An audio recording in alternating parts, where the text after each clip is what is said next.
I need to take the opportunity of introducing Rachel and Tom before we end here. Okay.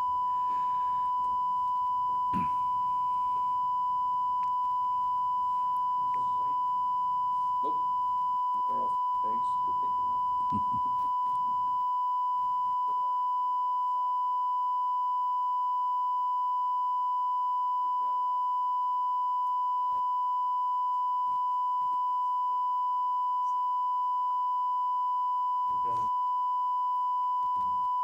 Channels and everything, and all had to wait. Oh, yeah.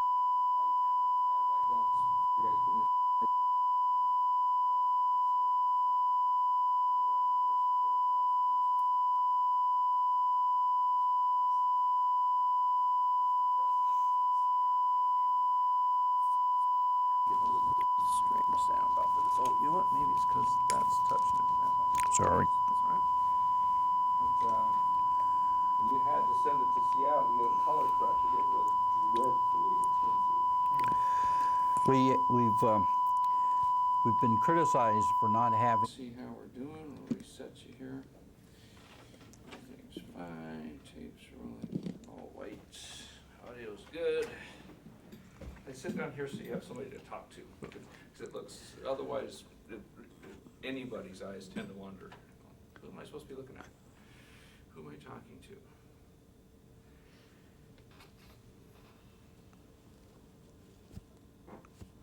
Okay, where she's going here now is, it sounds to me like some of the companies that you've started with, your 8A companies, that, and I didn't actually know this until you just mentioned this, where you come up through an 8A situation, and after a period of time, you literally graduate, so that I guess you would no longer be eligible for that 8A. But on the other hand, you've gained the skills and the networking and the reputation, if you will, that you don't need it anymore. Right.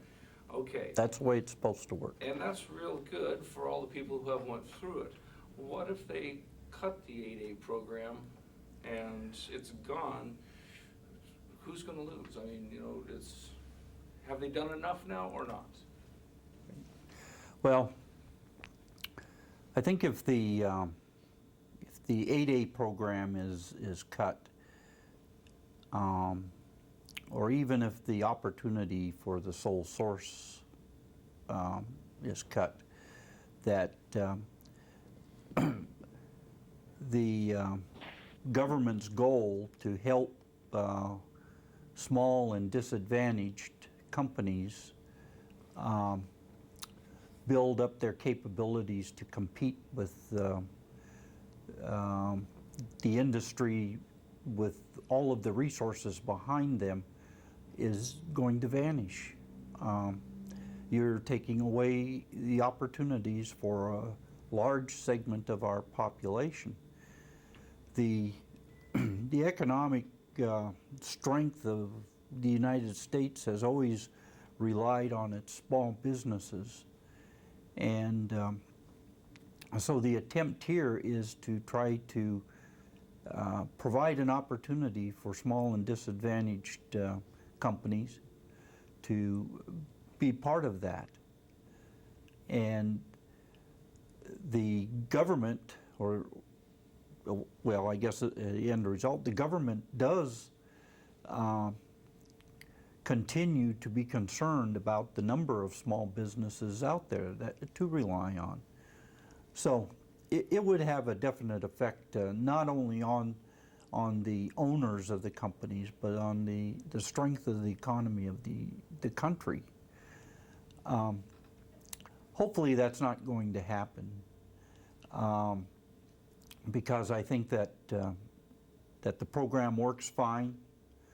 I think that the ANC's involvement in the program and success is something new, so it's caught people's attention. They aren't well informed on the situation, and I think that that's our job, is to inform and continue to operate successfully and within the boundaries of the program. And eventually I'm hoping that not only will the criticisms go away, but in fact, the contractors and Congress will end up strongly supporting the program, because we, given the opportunity, we can perform as well as anybody else. That's it in a nutshell right there. And let's, and I think this will be kind of, we'll be finished with this page and we can talk about what we want after that. But the validity of this GAO investigation right now, you must be aware of what she's talking about. What's that about, and is it a valid, do they have a valid point? Well, I believe that the genesis of this investigation, the complaints or concerns that were expressed to members of Congress who asked for this investigation were not warranted. You know, in hindsight, I would have hoped that those people that had concerns would have contacted the ANCs and set up meetings and learned about the program and became familiar with us, the ones who are being questioned. That didn't happen. And to this day, whether it's the media or whether it's organized groups or large defense contractors, most of them still don't have much of a clue of what goes on with the ANCs or how the program works.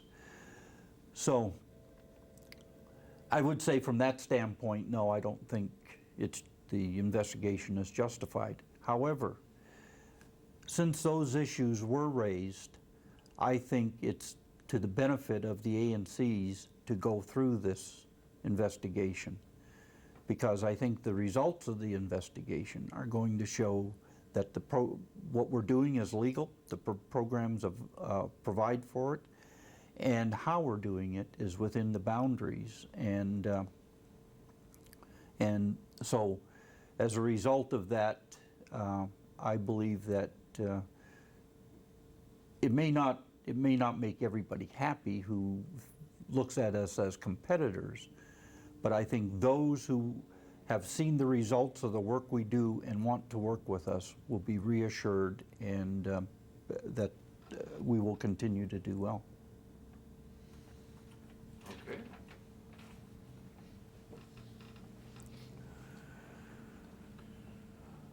So, can you stop the tape for just a second? Is this an area where maybe one of the others can? Are you going to start with Rachel? Or are you No. going to start with? Okay, nice and close, you guys. And can you slide down that way just a little bit? I know we might feel a little uncomfortable, but it won't look bad. Do what you want me No, to? you're fine. There was a long stretch over to there. Oh, yeah. Okay, and Mike, this is for you. We're going to introduce some new people here. Mike's the editor. And start this up somewhere with one of the benefits to the whole region and to the shareholders is the investment in our youth. If you could kind of start it in that, or the investment in our scholarship funds, or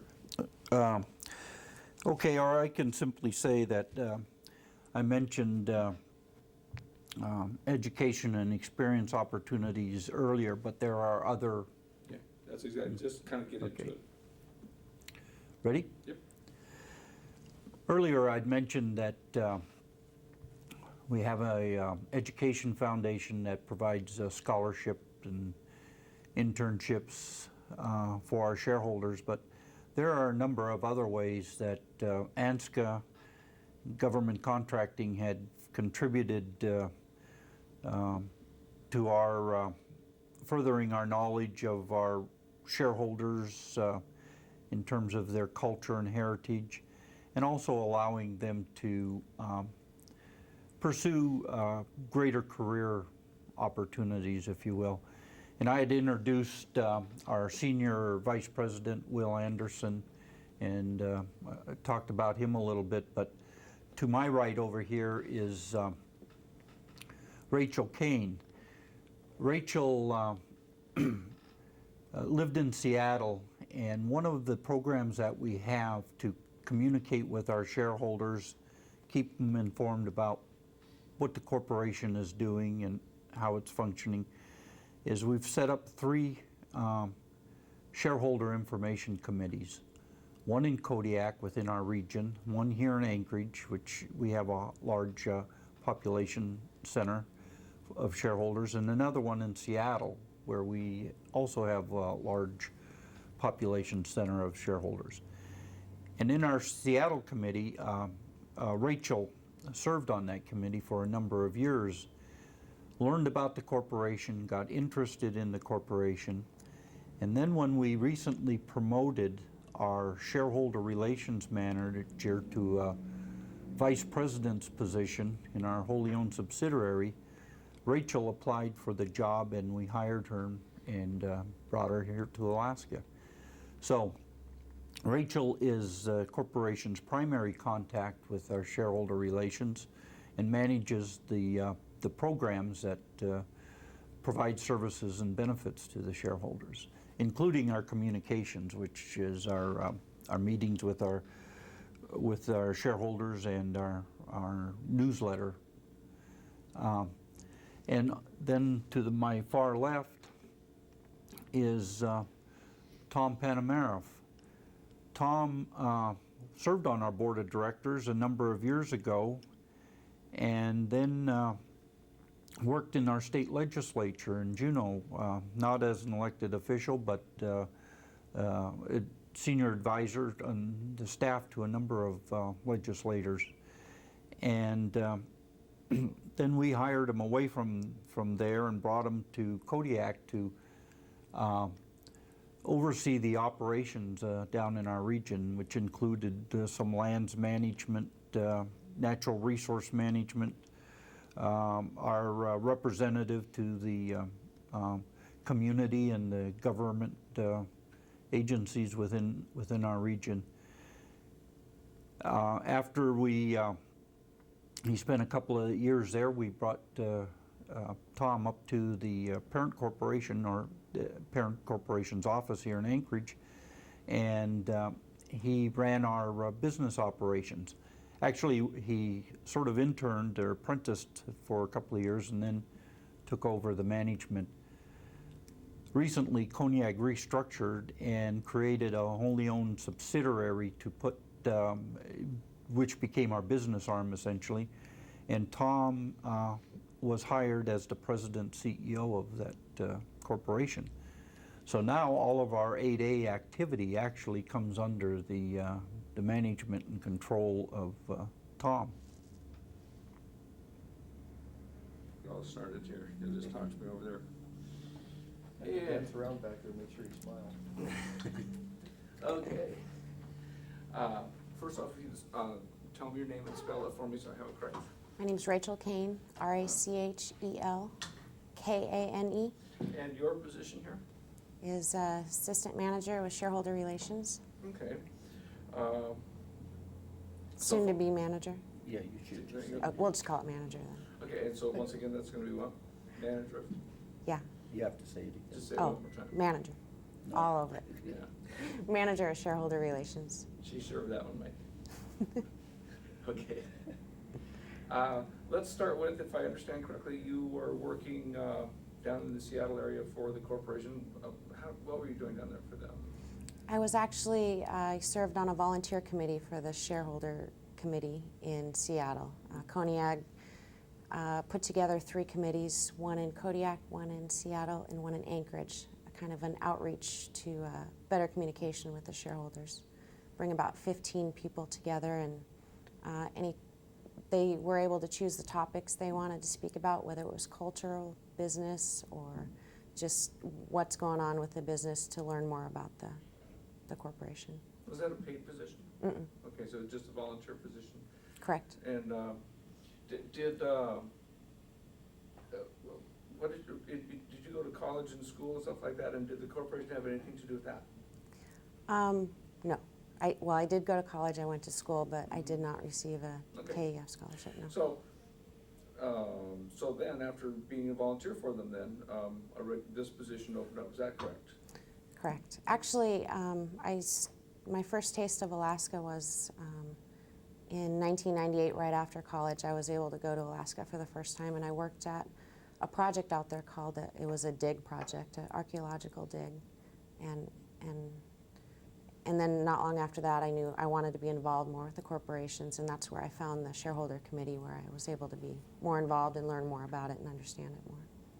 What kind of, now that you've been hired and brought into the business, what kind of training and how are they helping you take over your job, perform your Well, job? the committees have helped me a lot, just first of all getting a base understanding of what the corporation is about and what they do and how shareholder relations, for example, outreaches to their shareholders and their communications. So being here currently, I'm in Anchorage, and I'm training under the former shareholder relations manager, and she's kind of shown me the ropes, but in turn I'm going to be over in Kodiak. We're transitioning shareholder relations back over to Kodiak Island. But as far as showing me some, some examples for training, actually I'm going out to each of the informational meetings, speaking to the shareholders, going out, introducing myself. We've started some village travel again, where I'm going out and speaking to the people out in the villages. And you're producing a newsletter and just a lot of things like that, just communications in general about what. Correct. We're working on I work on the website, keeping that up to date. The newsletter that we send out bi-monthly, and other projects to deal. We send out informational packets to the shareholders, our annual report, our shareholder report, and also any kind of information we need to get out to the shareholders. So if the shareholders from the remote areas, are you kind of the face of the company for them? You're the person they call? Yeah. Cool. That's a neat job. Anything in your position have anything to do with 8A and that sort of thing? Oh, yeah, job hiring. Sweet, okay. Yeah, let's hear Yeah, about we, part of shareholder relations is promoting the our shareholder hire. We want to try, through our subsidiaries, as soon as there's job openings, we want to make sure that our shareholders are aware of it, and if they're eligible for it or have the skills for it, we'd like to see them, help them get into the door into jobs through our subsidiaries too. And some of that has something to do with 8A. Can you work the word 8A in there somewhere for me? Sure. A good example is our 8A project with the Port of Anchorage expansion. Currently, one of our subsidiaries has a project in the Port of Anchorage, and there'll be some positions opening up, and we have many shareholders here in the Anchorage area, so we're hoping to have some of the shareholders be hired on that project that's coming up. Okay. Actually, Did I miss the 8A word? Yep. Okay. Actually, we have a number of Shareholders with them. working and had an internship position there the last couple of years.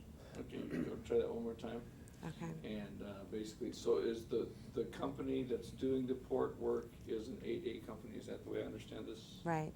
Okay, let's start with One of that. our subsidiaries, that's working on the port project we have here in Anchorage is an 8A company, so we will be able to hopefully hire some shareholders in addition to the shareholders we already have working with this company at this time.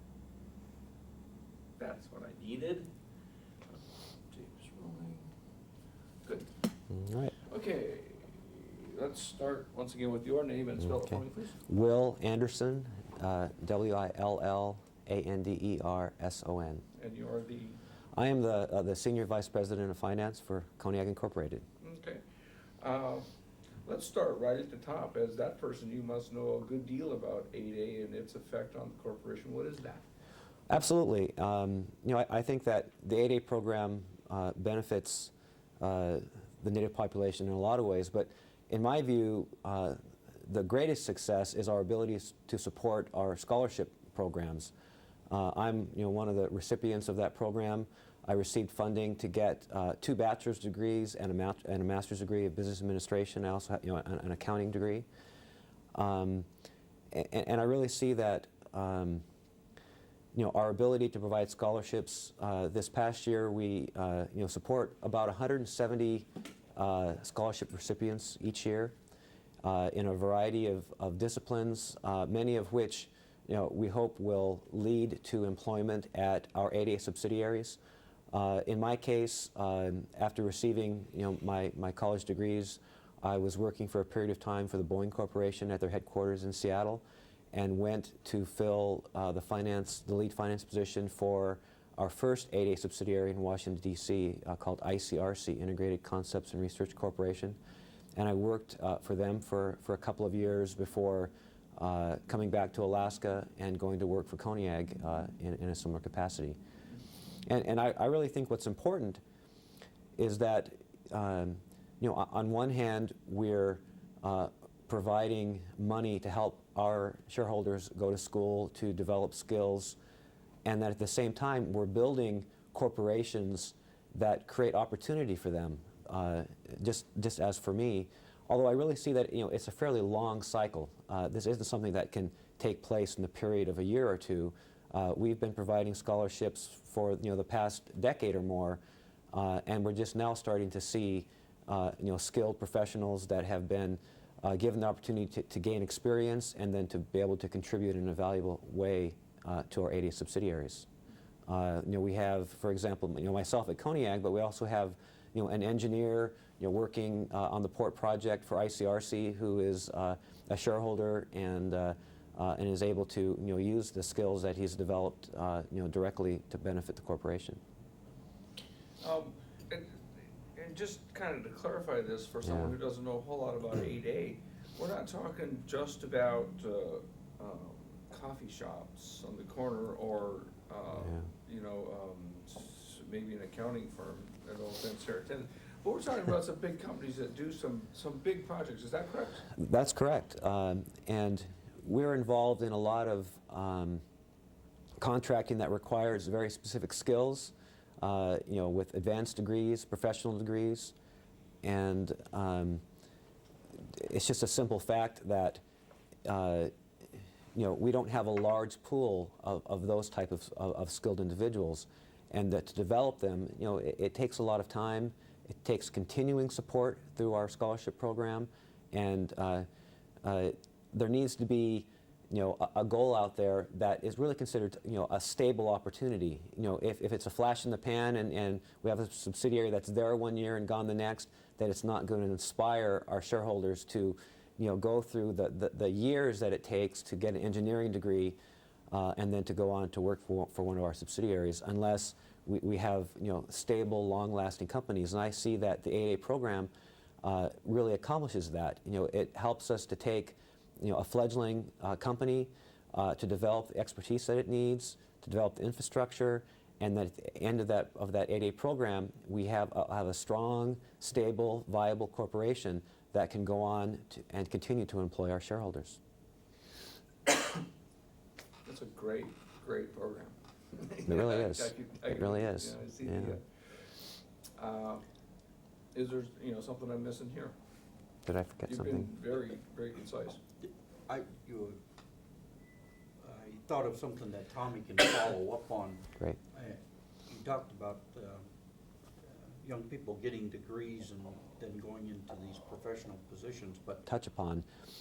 And on one hand, we're talking about people that are going to a university and learning an advanced skill and moving off to where we might have a contract. But we have a large base of our shareholders that like the native lifestyle, who grew up in a village and have no intention of ever leaving that village. And I see that the 8A program is important there as well, because it creates an opportunity to pay a dividend. And while the dividends, when you compare it to someone's annual salary, it may not seem like a whole lot. But when you're living a subsistence lifestyle in a rural village, even a few hundred or a few $1,000s a year can make a big difference in their ability to maintain a quality of life out in these rural areas. Excellent Yeah. point. Yeah. Excellent point. We shot deer. Every night you come back and cut up all that fresh stuff and just. That's good. And it was good stuff. Okay, we're going to start once again with your name. Tom Panamaroff. Let's spelled? TomPanamaroff, And you're the, President and CEO of Koniag Development Corporation. okay, CDC, that, or KDC, excuse me. Was that originally an 8A? KDC is not an 8A. KDC is a holding company that holds the ownership interest in our 8A companies, other companies we're invested in commercial real estate. And how's that all work? How does it all work? Now, from your point of view, and how did you get to where you're at? That's kind of my question, you know? Okay, well, how did I get to where I'm at? Well, let's see. I served on Koniag's board of directors for about 10 years, around the mid-'80s to the mid-'90s. As Dennis mentioned, I came back to the corporation after leaving the board a few years later as an employee and running the Kodiak operations. After a couple of years there, moved up here, take the vice president of business operations position at Koniag. And after a few years of that, the corporation went through restructuring and activated and populated with staff Koniag Development Corporation, which is a wholly owned subsidiary of Koniag and has been around for a number of years. It just hasn't been populated or active. It simply existed to hold Koniag's interests, ownership interest in operating companies in real estate. So, as the company that oversees or controls the 8A companies, what benefit do you see 8A providing to the people and to the corporation and to the people who are actually working the company? And Tom, one of the criticisms out there is the control issue. Mhm. And so you might talk about, The boards. governance. Mhm. What was your question again? Well, let's cover that first. I'll think of mine again in a minute. But it was, you know, the importance of 8A and what does it do in general to the category and skill of companies out here, and also to the lifestyle of the people who are supported by those companies, including your shareholders? Okay. Well, Koniag overall has we call it a three-legged stool in our investment portfolio. We have securities, stocks and bonds, commercial real estate, and operating companies. And in our operating company sector, the 8A program is an important part of that. Several of our companies are certified 8A companies. They're all in various stages of going through their life cycle in the program, and they're also all in various stages in developing their infrastructure as they grow as companies. We've seen our first 8A company grow through the program, and as it got toward the last few years of its participation in the 8A program, reach a point where it was able to send dividends to Koniag, which in turn we were able to use for programs for shareholders as well as dividends. Programs such as our Education Foundation, Koniag Education Foundation, the Alutiiq Heritage Foundation in Kodiak, which supports the Alutiiq Museum in Kodiak, programs like that. Koniag endowed the Koniag Education Foundation several years ago with $5 million. The earnings off of that endowment are supposed to be used for scholarships. And then Koniag also makes an annual contribution to KEF to help with its operations and for scholarships. Koniag has also endowed the Alutiiq Heritage Foundation Trust with $500,000 a few years ago, the earnings of which are to be used for cultural and heritage programs for our shareholders and their descendants. Now, as President and CEO of Koniag Development Corporation, part of my job is to oversee the activities and operations of all of our subsidiary companies, to include our 8A companies. They report directly to me, and I report to our board of directors on their activities, their progress, their earnings, etc. Our subsidiaries are governed by boards of directors.